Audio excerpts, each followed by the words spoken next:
Hello and welcome to another Zack Carnage video, and this time we're taking a look at the finished unit of Midnight Suns. So, as you may know, these are going to be my Thousand Suns stand-ins. Similarities with the Thousand Suns: they're all Marines wearing power armor, they have bolters, and they have tabards.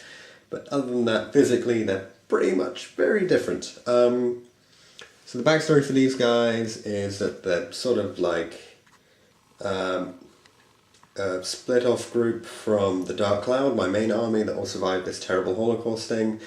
So the planet essentially got exterminated, they survived in a huge cloud of dust. Nobody knows why. Obviously it's because they have the favour of the Dark Gods.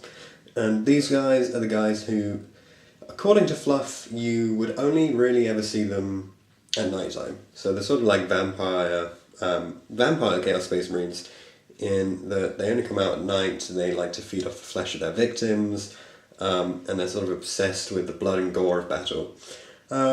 Which is how Chaos Space Marines should be, in my opinion. So these guys are going to be following the rules for Thousand Suns. That should be fine with a lot of people I play with anyway.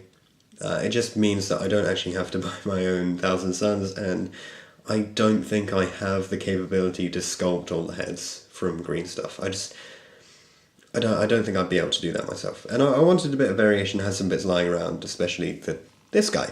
So, let's take a look at some of the individual models. So, this is one of the guys I painted up in the recent painting session. So basically I did one guy for the tutorial, then I didn't have any time free for ages. He's got fluff on it. Didn't have any time free for ages, so I couldn't do any more painting for ages, and then eventually I got around to painting some more. So it's one of the guys. Then we've got, because these, that's my,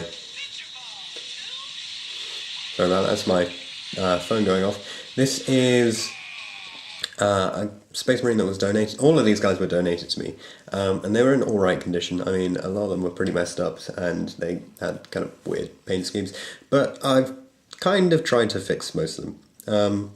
So this is a guy with the old style classic bolter, and very different body. He seems a lot skinnier than the other Marines. Then this is the one that I did for the tutorial.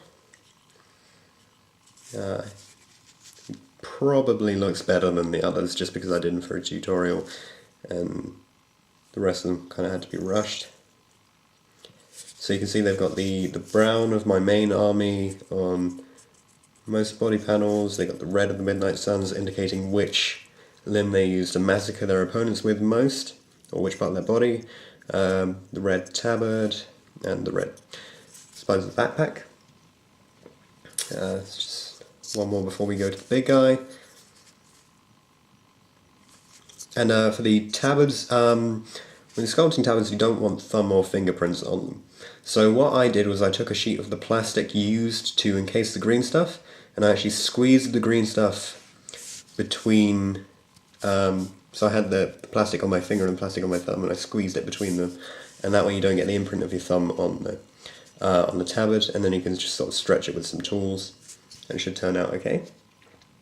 And finally we have the leader guy with the bat face and wings and stuff, and the brown cloak. Now, I should say on this miniature I tested the Blood for the Blood God technical paint, and I think it turned out okay. I mean, it's got a bit on the blade. It actually looks better in real life than I think the camera's going to make it look, but yeah, some on the body. And I wanted to test it on the cape, so there's actually a bit on the cape, but I don't think it works so well on brown.